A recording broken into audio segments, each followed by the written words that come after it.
sejak Selasa sore hingga Rabu dini hari memicu banjir di beberapa titik. Di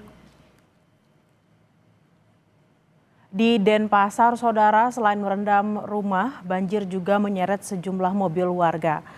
Banjir yang terjadi pada Rabu dini hari dan mengakibatkan sejumlah wilayah di Denpasar, Bali terendam.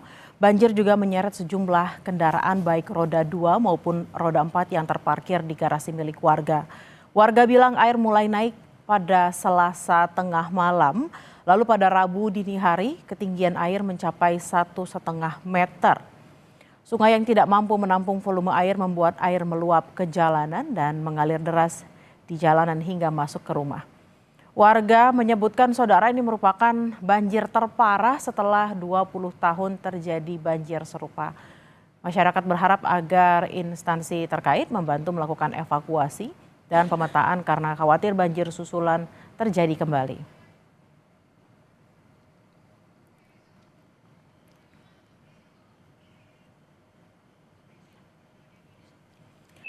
Untuk informasi lebih lanjut, saudara, kita akan terhubung dengan jurnalis Kompas TV Sinta Pramadewi. Selamat siang, Sinta. Sinta, bagaimana keadaan terkini di sana? Apakah banjir masih tinggi dan bagaimana kondisi warga? Ya, baik. Saat ini saya berada tepatnya di Jalan Gajah Mada. Situasinya memang saat ini air di Jalan Gajah Mada ini sudah mulai surut dan yang masih tersisa adalah lumpur-lumpur dan seperti yang terlihat di belakang ini baru saja jalan ini dibuka karena tadi pagi itu ada banyak sekali kendaraan-kendaraan dari damkar kemudian dari BPBD yang melakukan evakuasi di sekitar lokasi. Yang saat ini kondisinya pedagang sedang melakukan bersih-bersih karena banjir yang terjadi dini hari tadi itu sampai masuk ke dalam ruko-ruko yang ada di sini dan kondisinya saat ini situasi pasar di mana pasar yang ada di Jalan Gajah Mada ini ada dua pasar, ada pasar Badung dan juga ada pasar Kumbasari. Kedua pasar ini merupakan pasar yang terbesar, bisa dikatakan terbesar di Bali. Situasinya bisa dikatakan lumpuh karena pedagang sendiri belum bisa melakukan aktivitas berjualan karena masih melakukan bersih-bersih kan barang mereka juga masih banyak yang terdampak akibat banjir.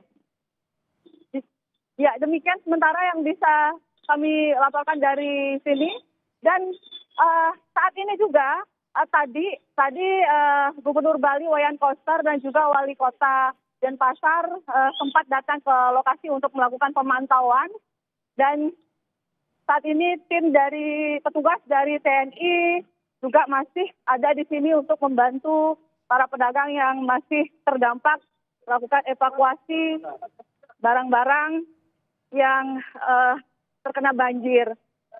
Selain itu juga kami mendapatkan informasi bahwa ada korban jiwa di mana tadi disampaikan ada 4 orang yang menjadi korban dalam peristiwa banjir di Kota Denpasar ini. Sebenarnya banjir di Kota Denpasar ini terjadi di sejumlah titik. Tadi kami mendapatkan informasi ada sekitar 43 titik yang menjadi titik banjir. Dan yang paling parah itu ada di Jalan Pulau Demak yang saat ini juga tim SAR di sana masih melakukan evakuasi dan juga di tempat saya saat ini di Pasar Kumbasari. Seperti yang terlihat di depan, kayu-kayu sebesar ini dan tiang listrik, saya tidak bisa membayangkan betapa besarnya air pada saat itu menerjang. Selama saya mengetahui ini paling parah yang terjadi di Bali, khususnya di Kota Denpasar ini. Jika biasanya di sini adalah tempat Pasar Kumbasari, biasanya dagangnya yang berjualan itu adalah mereka yang berjualan sayur mayur.